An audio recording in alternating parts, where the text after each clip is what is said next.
Hi, this is Natalie Hoffman of FlyingFreeNow.com, and you're listening to the Flying Free Podcast, a support resource for women of faith looking for hope and healing from hidden emotional and spiritual abuse. Welcome to episode 142 of the Flying Free Podcast. Today, I have with me a guest we heard from 2 weeks ago, Lydia Dominguez. She is a technical sergeant in the United States Air Force. And I just have to stop there and say, what? I'm not used to, I don't think I'm seeing a picture of you. We are not seeing each other. But there's a picture of her here. And she's this beautiful, feminine looking woman. And she's a technical sergeant in the United States Air Force. Like, she's badass. That's what I picture. Just a little bit. Yeah, just a little bit. Okay. And what I think is so fascinating about this is that she was in an abusive marriage for how many years were you in that marriage? 10 years. Okay. For 10 years, she tried to get out 7 times and went back each time. You can hear more about her story in episode 140. In that episode, she focused more on how to achieve financial independence after getting out of an abusive marriage. But she wrote a book called Don't Turn Back, where she just shares all of the notes that she took throughout her whole process of getting out and all the things she learned from her experience and from other people. And it's called Don't Turn Back. But she had experience with turning back. And that's what I think is fascinating. And towards the end of that episode, she was talking about how she had shared on another podcast, a different podcast, Not Flying Free, about the reasons why she kept going back.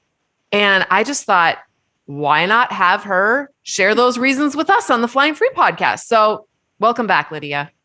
Thank you. Thank you for having me back. Yeah. So I'm going to let you roll with this and you just teach us the reasons why you went back. I really want the listeners to be able to, because they will be able to relate to these reasons. Many of them maybe haven't even attempted to get out even once because of these exact reasons. They just never have tried. I'm like, no, I'd never make it. I'd probably turn back. So I'm just not even going to try. So I want you to talk about those reasons and then what actually, helped you to get out and get out for good. Yeah, I'd like to. So this is chapter 9 in my Don't Turn Back. It's breaking down the barriers. And I'd like to start off with a quote, if that's okay. Yeah. By Robert Greene. So it starts with, every day you face battles. That is the reality for all creatures in their struggle to survive.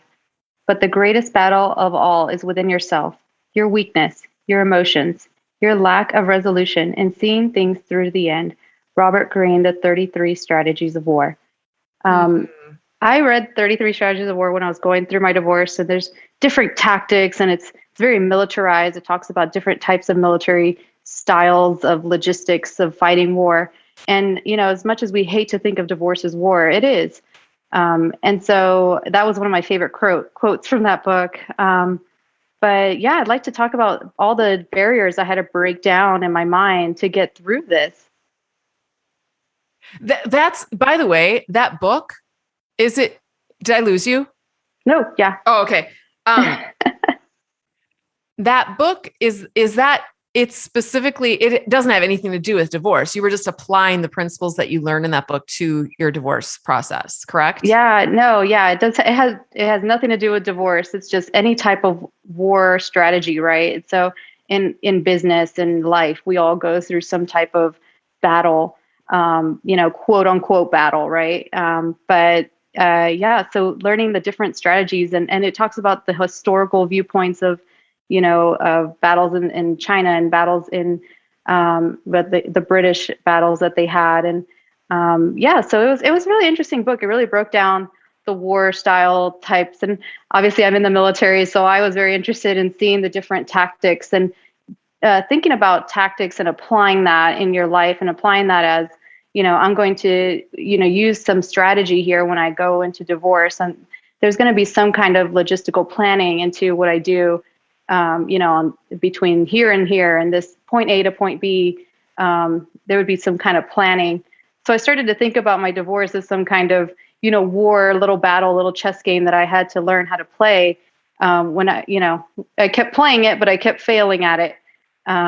So I, so I started going through and figuring out when I wrote this book, the barriers that had kept me back. And what I discovered, there was 4 main barriers. It was the fear of hurting my kids, of taking away, that father figure, the fear of going against my Christian beliefs, and the fear of how I would be perceived in society. And this one is a little more provocative. It's called sexual loneliness. And, those 4 barriers I found were the ones that were keeping me back, because you heal physically, your bruises will heal. You'll heal, as far as like going to counseling and fit, mentally, but spiritually, you're going to feel like a bad mom, or you're going to feel like a bad wife as a bad Christian, if you're going through divorce. And I really started tackling these barriers one by one. So tell us how you did that. So one by one. So so first it was fear of hurting my kids, and I just realized keeping them first.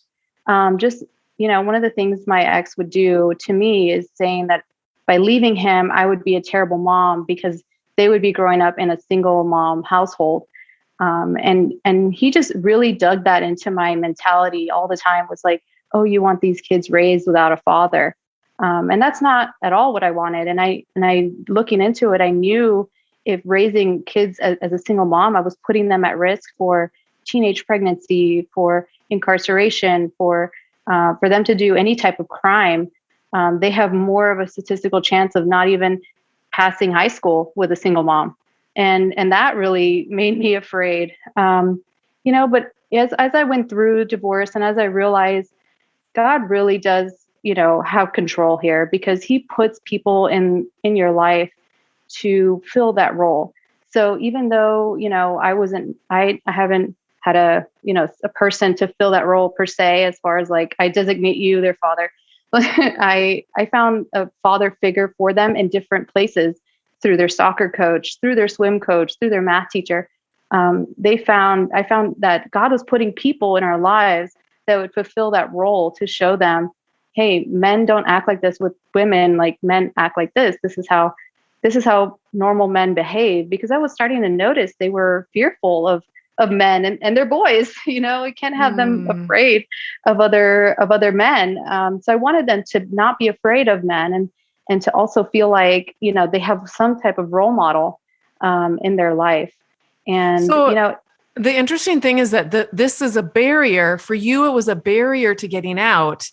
And yet it was actually the more fearful thing was actually that they would stay and continue to think that all men were like dad, scary, and someone to be feared. And yeah, I mean, that it was the opposite was true.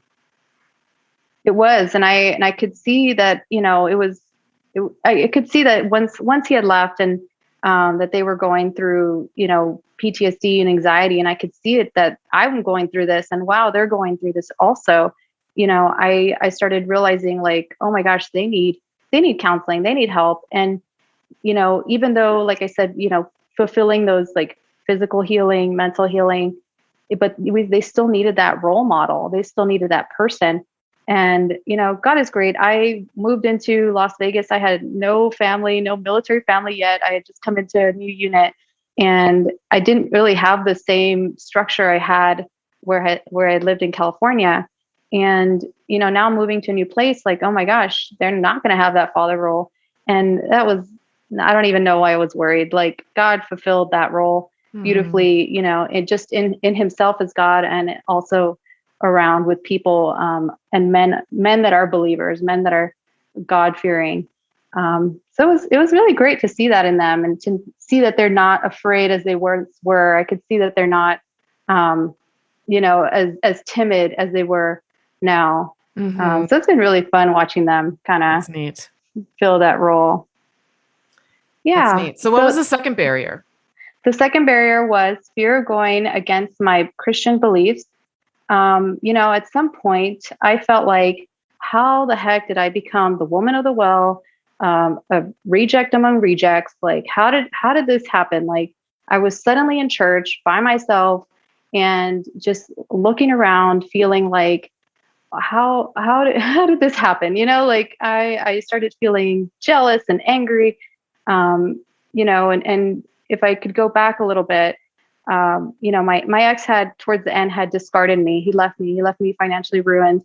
And so when he did leave, I felt like, wow, I tried everything I could. And, even putting myself in financial strain for him. And yet I was still feeling like such a reject at church, even though my church, friends and family, they at no point made me feel bad. It was my own feelings of jealousy and anger at church.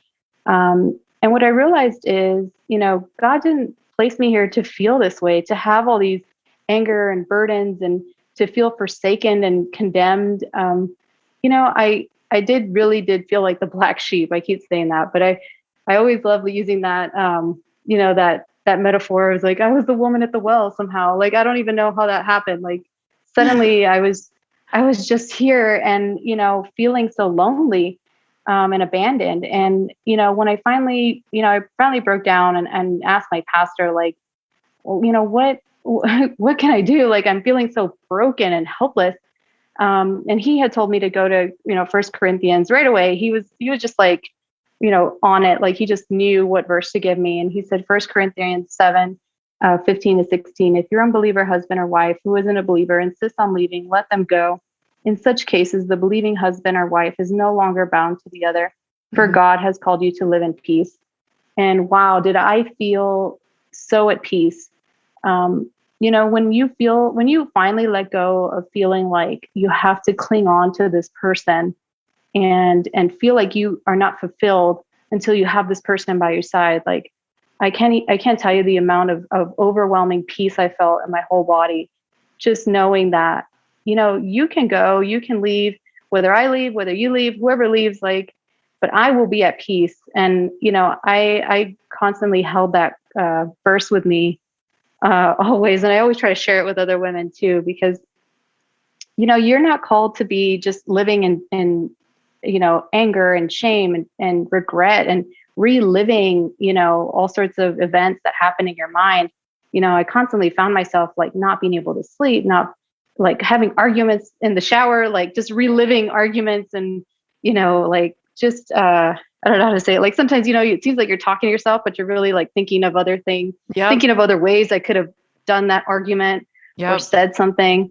And, it just finally letting go and just feeling that overwhelming, giant suitcase that's hanging on your back. Like you're carrying a giant backpack, you're running through the airport and you're carrying like pounds of weight on you and you're just so exhausted. Just put it down, just let it go and stop carrying that pain with you. And I found such a sense of relief and it just washed off me. And I was able to finally know that, just because I am getting a divorce doesn't make me any less of a Christian believer, doesn't make me any less of a mother, or as a wife. My ex, even though he had discarded me towards the end, I really should have left the other 6 times. And, either way, I'm still called to live in peace. I'm still called for the glory of God.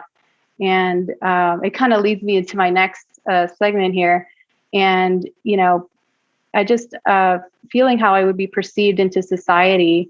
And so that's kind of where I was feeling like, when you tell people you're getting divorced, they kind of give you this like pity look, and you feel like you're almost like the coroner telling them like, hey, so-and-so died, and they're just like devastated for you. And it's like, oh, I almost dreaded telling people, oh yeah, we're getting a divorce or we're getting separated or, whatever. And I felt like now suddenly I'm not only going through this devastating event, but now I'm having to tell people and watch their faces change into pity and sadness for me. And it was kind of like, I just kind of avoided places, I was just like, I just didn't want to talk to people. I even, one of the sad things is I felt like I couldn't go to my little church. I started going to a bigger church where I could be a ghost, where I could go in, praise God, and just leave without talking to anybody. Like I was so antisocial. and I've always been such a social human my whole life. I love talking to people. I'm a big people person. And then suddenly I went from like, please don't look at me, don't look in my direction. I felt just full of shame and just, I felt lost. And I started realizing that, why am I the one feeling just this weight of society? Like I'm not perfect. Nobody is. And you get such an image from movies and, TV and reality shows that, oh, they get a divorce and suddenly they get this like, they lose all this weight. They get, into a new life and they get a new boyfriend right away and they get married all over again. And it just seemed like it's such a not correct picture of reality, right? In reality, people lose weight or they might gain weight, like, but it's all about stress. Like some people have stress, like literally lose 10 pounds in just stress weight. And some people gain 10 pounds in stress weight. And, it's not a good or bad thing. It just means that this person needs help. They're stressed out, and jumping into this kind of brings me, I'm going to try not to jump too fast, but jumping into another relationship isn't necessarily reality. Letting go of like, just not seeing that, some women think that, okay, now I've got a divorce. Okay, now I need to go find someone else, like that's part of the social plan. And not giving into that, just going like, this is a bunch of BS. Like, I'm not going to be Kim Kardashian or whatever. I forgot which Kardashian it is that she went on vacation with her ex-husband in South France, and Kourtney Kardashian. And she, took her ex with her kids and his girlfriend, and they went on a yacht, and that's not going to happen. Like that is like not reality, like it's TV, and people look at that and they think, wow, vacationing with the other party, like the other person, like that sounds awesome. And sure, I'm sure there are some people that have Christmas and all the holidays together, and that would be the best avenue possible. Well, when you have domestic violence, that's not going to be, that's not even imaginable. That's right.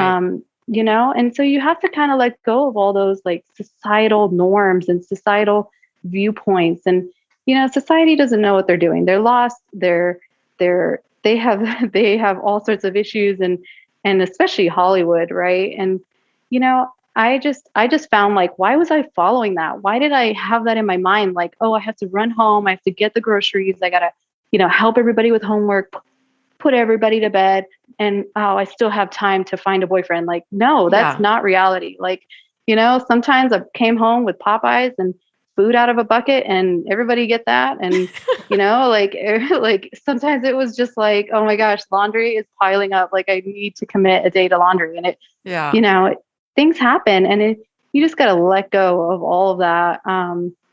Just feeling like, oh, I got to be like Kim Kardashian. I got to lose weight. I got to look hot. I got to do this and that, to make my ex spouse jealous. Like, no, you need to heal yourself. You need to just worry about yourself, your kids, and getting yourself to the next step, because you don't want to be where you are right now and a year from now. You want to be somewhere better. That's right. So good. So that leads me into my fourth one, my fourth barrier. And this one is intentionally provocative. I know it's a little testy. Sex is not something people are always willing to talk about, just like domestic violence. But this one I called sexual loneliness. And, it really do talk about, not to go far into the birds and the bees, right? But, sex is, I think we can all agree that sex is also physical and spiritual. And then there's also the biblical version of sex, right? So you have the physical action of sex, and then you have the spiritual, emotional connection that sex brings through, endorphins and chemical reactions in the brain. And then there's what God thinks about sex, and he thinks, he has sex be in the realm, the protection of a marriage. And, having, women are supposed to follow their husbands in a marriage, and men are supposed to be like Christ in a marriage because he died for the church, And so what I like to say about sexual loneliness is, it doesn't mean you're never going to have a partner. It doesn't mean you're going to die alone. I feel like we all go into that like, oh, woe is me, I'm going to die alone.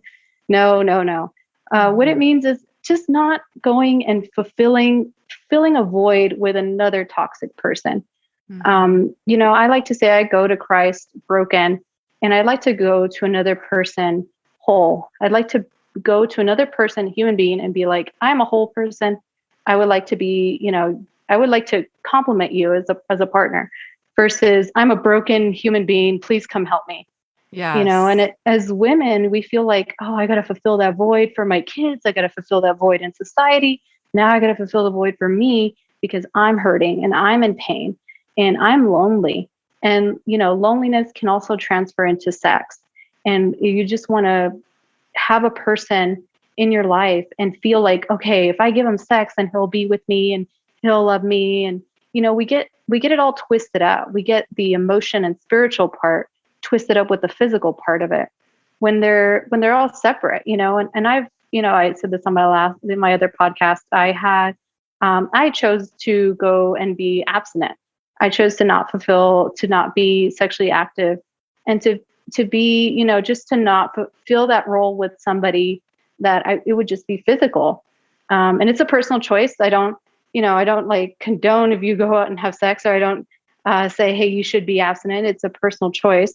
But I do think that bringing sex into, a messy divorce or a place where you are, especially where your kids are, is it's hard because you could be putting yourself up for risk for another pregnancy, for sexually transmitted disease, and also for just having that psychological consequences of having sex too soon after trauma. And then you get the feeling of regret and shame, and then your trust is broken all over again. Now you're not trusting men at all, and then you damage and ruin relationships. The solace you seek after a breakup will not come from a random one night stand. It's going to lead you into disappointment and despair. So I really do. For me, it was abstinence, and I didn't fulfill that role. I've seen other women just straight go into another relationship, and I see that it's almost like they missed a step. They didn't look at themselves and fulfill that role within themselves and with God. And then they just kind of put it on the other person. And the human man, right? Now he's put as that role, like, oh, I need you to fix me. And it's like, how is he supposed to fix you? Yeah. So Yeah. Well, and it's, often we end up attracting what we, like things attract. So if we're broken and we haven't addressed some of those deeper things, we're going to attract other people that are similarly positioned. And now you've got two people that haven't dealt with their trauma. And then you've got another perfect storm.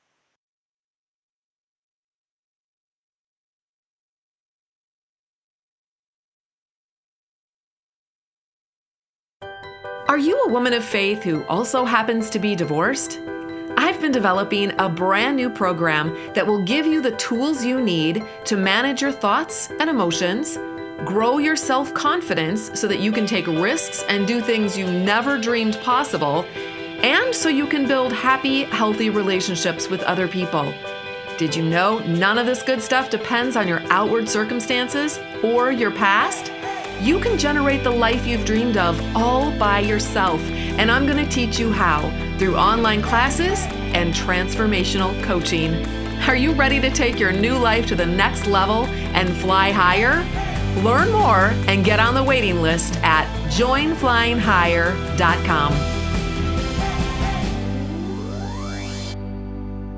yeah. And it just seems like such a social norm to just jump back in Yeah. and just go into the dating world. And you might fulfill a short-term sexual gratification, but it's going to be at a cost. So yeah, I have, it does kind of get awkward. It's like, oh, sex, because I had my kids, they're like, we want to read your book. And I'm like, well, there's some parts in there you might want to skip.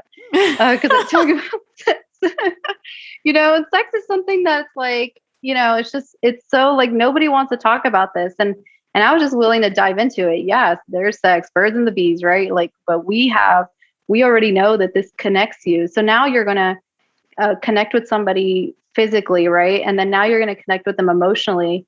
And then, if the relationship isn't stable and they leave, now you're feeling like you can't trust yourself. You're feeling like you can't trust that person, and sex is supposed to be a beautiful gift from God, and it's supposed to be reserved for that committed relationship of a marriage. So, you have to first learn to love yourself and Yes. just know that you can't find it you cannot heal in man alone. You must Yes. find it in God. That's right. I love that. I know people kind of poo-poo the idea, love yourself. It's like, oh, that's so, I don't know. But it's true. It's actually It really is. Yeah. profound. If you don't, we are always looking for love outside of ourselves. And God gave us this beautiful treasure of ourselves. I often say this in the private forum in Flying Free. I'll say, God gave you the responsibility to love, like, let's say the person's name is Mary, to love a woman and her name is Mary. Like, she's your Yeah. responsibility. It helps people to see themselves as a separate self, instead of, it feels less selfish, which I don't think it should be it's not selfish. You can only you're going to be able to give so much more to the world if you are a whole person who's well taken care of. And another thing I say a lot is no one else is going to rescue you. God put you in charge of a rescue mission, and you're it. So Amen, sister. That is, yep. There is no backup coming. The house is on fire. Like, get out of the house now. that's You right. know, That's you right. you are you are you will save yourself. And you say that, I say that you will save yourself, but you have to do the work, right? So you have to crack open the Bible. You have to do the work on yourself physically, emotionally, and that's nobody else is going to do it for you. Nobody's going to call you and say, hey Mary, did you do the work today? Like, hey, text you like, hey, did you go walk around the block? I know you're really stressed out. Did you take a bubble bath? Hey, did you, like, nobody's going to tell you to do these things. And you have to remember, like, I have to do this stuff so I don't get stressed out. I would have a funny routine before I went to court because, when court's coming up, they have it scheduled usually either, a month out or 2 months out or 4 months out. And then right before court, I would go to this. I would make sure I would do it with my gym. I had like the schedule of the gym, and I would see kickboxing, and I would go to kickboxing right before, and I would always have after the court, like either the day of or the next day, a massage scheduled. And I would just try to work my schedule like that, so that way I could punch something as hard as I wanted and kick something as hard as I wanted, and then be like physically exhausted, and then go into court like, okay, I'm physically exhausted, but now I'm mentally here. And then I get out of court, right? Because you're so emotionally drained from court. Yeah. And then I go in for a massage and just kind of let it go. And I'd also do, I don't know if you heard of float therapy. I did that a No. lot. Yeah. So where you go into like a tank, and it's different places have different things. So some have a pod, some have like a room, like it's like a giant bathtub, and you basically lay in there, and it's it's like sensory deprivation. So there's no light, there's no sound, and you basically go in darkness floating, and they have like thousands of pounds of salt in there, and you're very buoyant in the water, and you Cool. just go. Yeah, it's kind of cool. A lot of people say they like dream or they do all sorts. I had a really hard time dreaming in there. What I would do is I would break down what just happened in court in my mind. And so you're super separated from your phone, right? It's like you're not next to your phone, you don't hear anything. I would go in after court, and I would just, break through the process of what just happened in court. And it would just be me and my own thoughts in a dark room. So it was kind of fun. I always had like these gift certificates people would give me. So I would always use these Oh, things. But yeah, I just tried to plan my court hearings and have these like little rituals, where I'd punch something really hard right before, and then I would relax afterwards, yeah. I love and that. I just love that. I did something similar. I didn't do the kickboxing thing, but when I separated from my ex, I knew that I was going to, I knew, I didn't think I was going to miss any touching because by the time, towards the end of our relationship, we weren't doing anything like that anymore. But I knew enough. I learned enough to know that my body, I was responsible for taking care of my body, and it needed physical touch because all of us need that. Babies need it. We Mm-hmm. all need it. And so I did start scheduling a monthly massage. I'd never done that before because I had always thought that was, like super indulgent and selfish and whatever. So I scheduled a monthly massage with a Christian woman who did it in her home. And it was so good for me. And maybe, I don't even know how, Yeah. I mean, it was good for my body, but it was good for me mentally to be able to say, I'm taking care of myself, all the different parts of myself. And this is something that people need. I'm not going to go, and have sex with someone, but I can get a massage and have my body get touched in a way that is safe and wholesome and also healthy, get your lymph nodes drained and all of that. And I always felt like $1,000,000. Oh yeah. When it was Yeah. done. And you just feel like, it does feel like I did feel a little selfish also, but sometimes, when you're getting through that, you're like, okay, I cannot take care of these kids if I am going crazy. Like I've already Right. killed my car. Like we talked about in the last episode, killing my car, things are falling apart at the house. Like I can't handle this if I'm not okay. Like Right. I need to be relaxed to take care of these kids and to move on in life. So yeah, sometimes you got to be a little selfish. And even if you can't afford a massage or whatever, going and making sure you take that bubble bath, or just even just sitting down and doing meditation. And there's so many YouTube videos about, where they walk you through the meditation. So you don't have to go into a meditation, center, Right. and pay all that money. You Right. can just download YouTube and just go and do it yourself there. Yep. Yeah. Those are So good for helping you sleep too, because I think sleep is super important, and it might be hard to do when you're under stress and your brain is kind of going 5 million miles per hour. You lay down to go to bed at night and you can't turn your brain off. There's some great meditations online that you can download, and there's some apps too. The Calm app. There's another one. There's another big one. I don't know if you're familiar with those, but you can download I it. did. Go ahead. Yeah, I did. I did the meditation where they would walk you through like your whole body. They'd be like, "All right, tingle your toes, Yeah. feel your toes relax, or feel your ankles," and it just goes through your entire body, right? And you're Yes. just feeling like, "Oh, okay," And sometimes, I mean, you got to try whatever works. So if you got to try, the going and doing all this, doing yoga, doing prayer, doing meditation, like whatever you got to try all the different things and just see what works for you. Because everybody's different. Like maybe it takes you playing a dumb game like Crush or whatever on your phone Right. until you fall asleep. Or I used to I'm a big numbers person, but I would fall asleep all the time on Sudoku. There's a game where you it's just numbers, right? Yes. And I would just get so bored and just bore myself to sleep. And it's so funny. and so, I can't stand that game. I cannot do that I game. know. I know, but sometimes you do the harder ones, right? And so you're trying, I would really try, and then I'd be like so bored, I just go to sleep, So whatever works, like you just gotta. That's why everybody says there's no formula. Like you have to make your own formula for yourself, So it's kind of fun. Whatever everybody wants to do. Yeah. Well, this has been really, really good. Do you have any? Well, actually, for those of you who are here and you didn't hear Lydia when she came a couple of weeks ago in episode 140, go over and check that one out. But why don't you tell this audience today a little bit about your book and where they can find you online? Yeah. So my book is called Don't Turn Back. It is about giving women the tools they need to not go back. It is your survival map to recovering from domestic violence. And you can find my book on lydia.com lydiadominguez.com. And that is my website. You can order it from there and get a free bookmark and a signed copy. You can also follow me on Facebook and Instagram. Lydia Dominguez is the tag. And come out and reach out to me and we can chit chat. So, one of the things I really just hope that people receive in this message is that divorce does not define you. It is not who you are.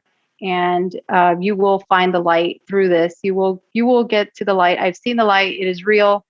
there is a light, and you will recover after this. So good.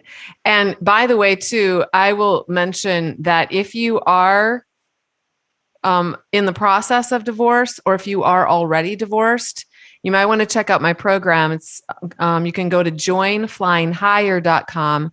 That is my program for women of faith who are divorced. And we do all the things to help you rebuild your life. You can find out information and apply over there. So if you're in your marriage and you're wondering, what is there for me if I get divorced? Well, there's Flying Higher. There's literally hundreds and hundreds, and there's thousands of divorced Christian women out there. There's a whole bunch of us. Yes. You're not alone by a long shot. And so if you're even contemplating it and you think, oh, I'm just going to be this pariah, maybe in your circle you will be, but out there in the world at large, you're not a pariah. There's so much. There's a whole family of us out there waiting to give you a big hug. So, and cheer you on through the process. Yes. And don't feel like that. I felt like it, the woman at the well, suddenly you're a woman of rejects out of rejects, it's crazy how suddenly we become that. But yeah, you are not alone. You're not the woman at the well. There are others. That's right. Well, thanks again, Lydia, for coming a second time to share with our listeners. And for those of you who are listening, thank you so much for coming today to listen. And until next time, fly free.